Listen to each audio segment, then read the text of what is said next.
Hello everyone, आज की video में हम लोग देखेंगे ट्रैकिया क्या होता है। हिंदी में जिसको बोलते हैं श्वास नली, यानी श्वास नली का मतलब कि सांस की नली, जिसके थ्रू हम क्या करते हैं, सांस लेते हैं। ठीक है, इस ट्रैकिया के थ्रू ही क्या करते हैं, हम सांस लेते हैं और हवा हमारे लंग्स तक पहुंचता है, यानी हमारे फेफड़ों तक हवा पहुंचता है इस ट्रैकिया के थ्रू ही। अभी जो देखिए ट्रैकिया है, ट्रैकिया पे रिंग लाइक स्ट्रक्चर है। ठीक है, एक रिंग पर प्रेजेंट होता है जिसको क्या बोलते हैं, कार्टिलेजिनस रिंग। इस कार्टिलेजिनस रिंग प्रेजेंट होता है। ये रिंग कैसा होता है, सी शेप्ड का होता है, ऐसे सी शेप का होता है, पूरा क्लोज नहीं तो सी शेप में होता है। ठीक है, और ये किसका बना होता है, तो हाइलाइन कार्टिलेनेज का बना होता है, हाइलाइन कार्टिलेनेज का बना होता है। और इसका क्या काम है कि हवा जब पास करता है तो उसको कंट्रोल कर रखने का काम करता है, कि हवा बहुत तेज़ी से, हवा के प्रेशर बहुत तेज़ी से ना हो और बहुत स्लो मोशन में ना हो, उसके प्रेशर को क्या करता है, कंट्रोल करने का काम इस ट्रैकिया का होता है। ठीक है, अब ये ट्रैकिया जब आगे जाती है तो दो पार्ट में डिवाइड हो जाती है। ठीक है, ये देखिए ट्रैकिया जो है आगे गई और ये दो पार्ट में डिवाइड हो गई। फर्स्ट पार्ट आपका जो किधर गया, ये लंग्स में गया जिसको राइट लंग्स बोलते हैं, और सेकंड किधर डिवाइड हो गया, ये लेफ्ट लंग में। तो ये दो पार्ट में डिवाइड हो गया। तो यानी ये फर्स्ट पार्ट में डिवाइड हो गया। इसके ये डिवीजन, जो ट्रैकिया का डिवीजन होता है, 3 पार्ट में कंप्लीट होता है। ठीक है, ट्रैकिया का डिवीजन कितने पार्ट में कंप्लीट होता है, 3 पार्ट में। फर्स्ट डिवीजन क्या होता है, जो फर्स्ट जहाँ पे डिवाइड करता है उसको बोलते हैं ब्रोंकाई। जैसे देखिए ये हमारा ट्रैकिया 2 पार्ट में ऐसे मुड़ गया और फिर यहाँ पे आके हमारा ट्रैकिया क्या हुआ, इधर डिवाइड हो गया, बहुत सारे पार्ट में डिवाइड हो गए। ठीक है, तो जब जहाँ ट्रैकिया हमारा डिवाइड हो रहा है इसको क्या बोलेंगे, ब्रोंकाई बोलते हैं। यहाँ से डिवाइड है, इसको ब्रोंकाई बोलेंगे। अब देखिए ये फर्स्ट डिवीजन हो गया, अब आगे चल के हमारा ट्रैकिया हो गया सेकेंड पार्ट में डिवाइड हो रहा है। ठीक है, यहाँ पे जाके आगे गए, यहाँ पे फिर से डिवाइड हो गया, बहुत सारे पार्ट में डिवाइड हो गया। यानी ये जो सेकेंड डिवीजन है ट्रैकिया का, इसको क्या बोलते हैं, ब्रोंकियोल्स बोलते हैं। ठीक है, क्या बोलते हैं, ब्रोंकियोल्स बोलते हैं। सेकेंड डिवीजन को क्या बोलते हैं, ब्रोंकियोल्स। उसके बाद से फिर आगे हमारा ट्रैकिया जाएगा और लास्ट यानी थर्ड स्टेप का डिवीजन करेगा। जो थर्ड डिवीजन होता है उसको क्या बोलते हैं, अल्वोलाई बोलते हैं। देखिए ये आपका यहाँ पे हमारा ट्रैकिया क्या हुआ, यहाँ पे डिवीजन हो गया। ठीक है, इसका डिवीजन हो गया, यहाँ पे ये कैसा हो गया, ग्रेप्स लाइक स्ट्रक्चर बना लिया, तो इसको क्या बोलते हैं, अल्वोलाई। एल्वोलाई कैसा होता है हमारा, ग्रेप्स लाइक, जैसे अंगूर के गुच्छे होते हैं, अंगूर के गुच्छे जिस तरह से होते हैं वैसे ही हमारा अल्वोलाई होता है, अंगूर के गुच्छे के समान होता है।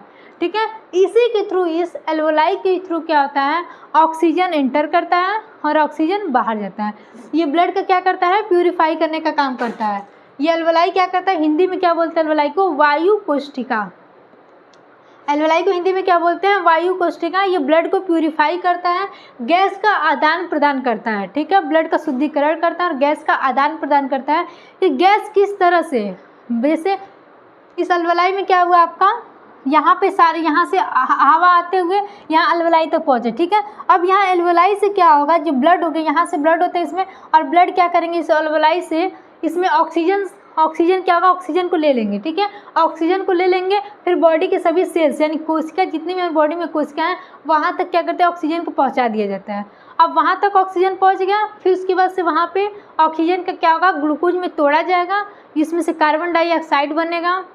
यहीं पे सब कुछ, सारा प्रोसेस यहीं पे होगा। ठीक है, इसमें कार्बन डाइऑक्साइड बनेगा, वाटर का मॉलिक्यूल्स बनेगा, सेल्स कोशिका के अंदर वाटर बनेंगे, एनर्जी का प्रोडक्शन होगा, बहुत सारे मॉलिक्यूल्स का प्रोडक्शन होगा। ठीक है, होने के बाद कोशिका में जब सारा प्रोडक्शन हो जाएगा तो जो क्या होगा, हमारा ब्लड होगा वो कार्बन डाइऑक्साइड को ले करके फिर यहाँ पे एल्वोलाई के पास ट्रांसफ़र कर देगा।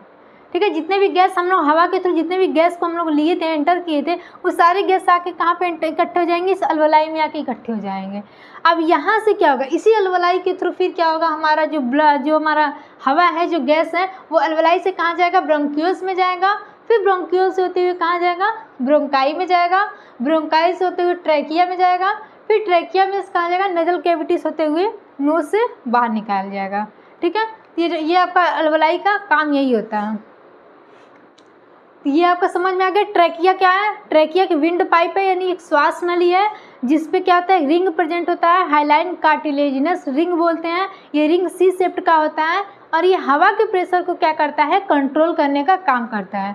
अब ये ट्रैकिया आगे जाके 3 पार्ट में डिवाइड हो जाती है। फर्स्ट पार्ट जब जहाँ डिवाइड होता है उसको क्या बोलते हैं, ब्रोंकाई बोलते हैं। फिर आगे चल के जहाँ सेकेंड डिवीजन होता है उसको क्या बोलते हैं, ब्रोंकियल्स बोलते हैं, ब्रोंक्यूल्स बोलते हैं। उसके बाद से जब थर्ड डिवीजन जहाँ पे होता है उसको क्या बोलते हैं, एल्वोलाई बोलते हैं, जिसको हिंदी में बोलते हैं वायु कोष्ठिका। ठीक है। वायु कोशिका अल्वलाई का क्या काम है, वायु कोशिका का क्या काम होता है, ये ब्लड का प्यूरिफिकेशन करता है, यानी रक्त का शुद्धिकरण करता है, ठीक है। और इसी में से गैस का आदान प्रदान होता है, यानी जो हवा में जितने भी गैस प्रेजेंट होते हैं यहाँ से ऑक्सीजन क्या करता है, ले लेता है और फिर यहाँ से कार्बन डाइऑक्साइड इसी में एब्जॉर्ब करके फिर दोबारा से भेज देता, सारे गैस को यहाँ से फिर भेज देता है। यहाँ तक कंप्लीट हो गया। अब हम देखेंगे लंग्स। अब सारे ये जो आपका ट्रैकिया में ब्रोंकाई, ब्रोंकियल्स, अल्वलाई किस में प्रेजेंट होते हैं, लंग्स में प्रेजेंट होते हैं। तो हमारे जो लंग्स होते हैं वो क्या होते हैं, कितने पार्ट में डिवाइड होते हैं, दो पार्ट होते, दो पेयर्स में होते हैं, मतलब एक पेयर्स में होते हैं, दो होते हैं, एक राइट लंग्स और एक सेकेंड लेफ्ट लंग्स, यानी दाहिना फेफड़ा और बायां फेफड़ा, दो पार्ट में डिवाइड है, दायां फेफड़ा और बायां फेफड़ा। जो हमारा दायां फेफड़ा होता है वो 3 पार्ट में डिवाइड होता है। अब इसको हम बताएंगे 3 पार्ट में कैसे डिवाइड होता है। तो दायां फेफड़ा हो गया और बायां फेफड़ा हो गया। ये हमारा जो फेफड़ा होता है, फेफड़ा की साइज कितनी होती है, फेफड़ा का वेट कितना होता है, तो फेफड़े का वेट 1.5 से 1.7 kg, यानी 1.5 किलो से लेके 1.7 किलो तक हमारा लंग्स का फेफड़ा का साइज होता है। और इसका कलर कैसा होता है, जो फेफड़ा होता है उसका कलर कैसा होता है, तो उसका कलर होता है पिंक, यानी गुलाबी कलर का उसका कलर होता है। लेकिन जब हमारे फेफड़े में इन्फेक्शन हो जाता है, पूरी तरह से इन्फेक्ट हो जाता है, तो उसका कलर किस में चेंज हो जाता है, ब्राउन कलर में या फिर ब्लैक कलर में। बहुत ज़्यादा स्मोकिंग करेंगे, बहुत ज़्यादा अल्कोहल बहुत अधिक मात्रा में लेंगे, तो ये हमारे अल्कोहल और जो स्मोकिंग हो गई वो क्या करते हैं, हमारे फेफड़े को पूरी तरह से इन्फेक्ट कर देती है, ख़राब कर देती है। इस कंडीशन में हमारे फेफड़े का कलर कैसा होता है, पिंक कलर से ब्राउन कलर में कन्वर्ट हो जाता है या फिर ब्लैक कलर में कन्वर्ट हो जाता है, ठीक है। अब देखिए जो लंग्स होता है, लंग्स को हम लोग फेफड़ा बोलते हैं, लेकिन वो क्या है, डॉक्टरी लैंग्वेज में क्या होता है, उसको पल्मो भी बोलते हैं, ठीक है, पल्मो बोलते हैं। जैसे हमने बताया था हार्ट को क्या बोलते हैं, कार्डियक बोलते हैं, हार्ट को क्या बोलते हैं, कार्डियक बोलते हैं। वैसे लंग्स को क्या बोलते हैं, पल्मो बोलते हैं। इसीलिए जो लोग हार्ट का स्टडी करते हैं, जो लोग जो लोग लंग्स पे अध्ययन करते हैं, लंग्स की पढ़ाई करते हैं, उसको क्या बोलते हैं, पल्मोलॉजी बोलते हैं। क्या बोलते हैं, पल्मोलॉजी, जो लोग हर लंग्स का कहते हैं स्टडी करते हैं। और जो लंग्स के डॉक्टर होते हैं, जो फेफड़े के डॉक्टर होते हैं, उसको क्या बोलते हैं, तो पल्मोलॉजिस्ट बोलते हैं, ठीक है। फेफड़े के डॉक्टर को क्या बोलते हैं, पल्मोलॉजिस्ट बोलते हैं। अब देखिए ये हमारा लंग्स हो गया, ये राइट लंग्स है, ये हमारा लेफ्ट लंग्स है। ये जो राइट लंग्स है या फिर जो लेफ्ट लंग्स है, ये दो इसमें मेम्ब्रेन्स है, ठीक है। इसमें मेम्ब्रेन होता है, जिसमें 2 मेम्ब्रेन होता है। इस वाले को क्या बोलते हैं, आउटर मेम्ब्रेन, और नीचे वाले को क्या बोलते हैं, लोअर मेम्ब्रेन, इनर मेम्ब्रेन, या फिर आउटर मेम्ब्रेन और इनर मेम्ब्रेन, यानी 2 मेम्ब्रेन से हमारा लंग्स क्या होता है, घिरा होता है, ठीक है। आउटर मेम्ब्रेन को और किस नाम से जानते हैं, पैराइटल फ्लूरा। पैराइटल फ्लूरा का मतलब क्या होता है कि फुफ्फुस बोलते हैं। तो पैराइटल फ्लूरा और इनर मेम्ब्रेन को क्या बोलते हैं, विसरल फ्लूरा। पैराइटल फ्लूरा और विसरल फ्लूरा। ये जो आउटर मेम्ब्रेन और जो इनर मेम्ब्रेन होते हैं, इन दोनों के बीच देखिए यहाँ पे स्पेस है, ठीक है, ये स्पेस है, ठीक है। दोनों मेम्ब्रेन के बीच स्पेस होता है, उस स्पेस को क्या बोलते हैं, फ्लूरल फ्लूइड बोलते हैं, यानी फुफ्फुस क्या बोलते हैं, फुफ्फुस द्रव्य, इसको फुफ्फुस द्रव्य बोलते हैं, जिसमें फ्लूइड भरा होता है, ठीक है। दोनों के बीच क्या होता है, फ्लूइड भरा होता है। अब देखिए अब ये लंग्स का क्या काम है, सांस लेने में हमारे मदद करता है लंग्स है। और सबसे ज़्यादा मदद कौन करता है, हमारा डायफ्राम। यहाँ पे डायफ्राम प्रेजेंट है, देखिए ये हमारा डायफ्राम है, और ये क्या करता है, सबसे ज़्यादा इंपॉर्टेंट रोल प्ले यही करता है। समझ लीजिए सांस लेने में 70% रोल हमारा कौन करता है, डायफ्राम के थ्रू होता है। डायफ्राम क्या करता है, जैसे ही हम क्या करते हैं, सांस लेते हैं, तो डायफ्राम क्या करता है, ऐसे ऊपर की तरफ उठ जाता है। देखिए सांस ले रहे हैं तो ऊपर की तरफ उठ रहा है, जिससे क्या था, हम सांस आसानी से ले लेते हैं, ठीक है, ठीक है। तो जब हम सांस लेते हैं तो जो हमारा डायफ्राम होता है वो क्या होता है, नीचे की तरफ हो जाता है, जिससे हम आराम से सांस ले लेते हैं। और जब हम सांस को छोड़ते हैं तो हमारा डायफ्राम क्या होता है, ऊपर की तरफ प्रेशर करता है, ये ऊपर की तरफ उठता है, जिससे हम सांस को क्या करते हैं, बाहर की तरफ आसानी से छोड़ लेते हैं। तो इसीलिए हम क्या बोले कि डायफ्राम जो होता है सांस लेने में 70% रोल क्या करता है, मतलब रोल करता है, मदद करता है हमारा, ठीक है। अभी देखिए जो ये हमारा लंग्स है, लंग्स का जो आउटर मेम्ब्रेन और जो इनर मेम्ब्रेन है, इन दोनों के बीच क्या पाया जाता है, हमने बताया था प्लूरल फ्लूइड, एक फ्लूइड पाया जाता है, ठीक है। यही फ्लूइड क्या होता है, ये क्यों पाया जाता है, क्योंकि ये जो लंग्स के बीच जो घर्षण है, लंग्स के बीच जो मतलब घर्षण होता है, उसको कम करने के लिए फ्लूइड पाया जाता है, ठीक है। नॉर्मल ये हमेशा प्रेजेंट होता है फ्लूइड, लेकिन कभी कभी क्या होता है, ये फ्लूइड की मात्रा बहुत अधिक हो जाती है, जिससे डॉक्टर क्या बोलता है कि आपके फेफड़े में पानी भर गया है, यानी फेफड़े में पानी भरने का मतलब प्लूरल इफ्यूजन्स हो गया है, ठीक है, वहाँ पानी की मात्रा बहुत ज़्यादा अधिक होने होती है। जब यहाँ पानी की मात्रा अधिक होगी, ठीक है, यहाँ फ्लूइड की मात्रा अधिक होगी, हमारे लंग्स का साइज क्या है, वॉल्यूम क्या है, ये फिक्स है, वॉल्यूम तो इसका फिक्स है, कभी घटता बढ़ता नहीं, इसका नॉर्मल वॉल्यूम है। लेकिन जब फ्लूइड बढ़ेगा तो हमारे क्या करेगा, लंग्स को क्या करेगा, कंप्रेस करने का काम करेगा, कोशिश करेगा बहुत ज़्यादा कंप्रेस कर दे, दबाने का काम करता है। लंग्स को जब दबाएगा तो उसी कंडीशन में क्या करेंगे, हमें सांस लेने में दिक्कत होने लगती है, हमें सांस फूलने लगता है, सांस लेने में दिक्कत होती है, प्रॉब्लम क्रिएट होती है। तो ऐसे कंडीशन में क्या होगा कि हमें तुरंत डॉक्टर से वो सलाह लेनी चाहिए। अगर डॉक्टर क्या करेगा, नीडल के थ्रू और नीडल के थ्रू क्या करेगा, इंजेक्शन के थ्रू वो पानी जो फ्लूइड भरा होता है उसको निकालने की कोशिश करता है, निकाल देता है, नहीं निकालता फिर और भी प्रोसेस बहुत ज़्यादा हॉस्पिटल में होता है, उस थ्रू से पानी को निकाला जाता है। अगर पानी को नहीं निकाला गया तो इंसान को बहुत ज़्यादा सांस लेने में दिक्कत होगी और डेथ भी हो सकती है, ठीक है, डेथ भी हो सकती है। ये फ्लूइड क्यों बढ़ता है, क्योंकि कभी कभी क्या होता है, हमें चेस्ट पे चोट लग जाती है, ठीक है, चोट लगने की वजह से हमारे चेस्ट पे क्या होती है, चोट लग जाती है, या फिर बैक्टीरियल कुछ इन्फेक्शन हो जाते हैं। कभी कभी गाड़ी चलाते समय हम सीट बेल्ट नहीं लगाते हैं, ठीक है, ये हमारा जो डायफ्राम है या फिर ये है बहुत ही ज़्यादा क्या है, बहुत सेंसिटिव होता है।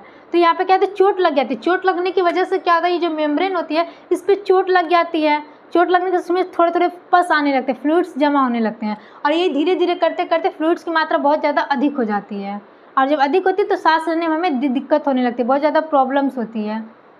तो ये हो गया फ्लूइड। अभी देखिए हमने आपको बताया था अल्वलाई, वायु कोष्ठिका, ये जो वायु कोष्ठिका होती है जिसमें गैसों का आदान प्रदान होता है, खून की शुद्धिकरण होती है, इसमें भी क्या होता है, आपका फ्लूइड प्रेजेंट होता है, ठीक है, इस अल्वलाई में भी क्या होता है, फ्लूइड प्रेजेंट होता है।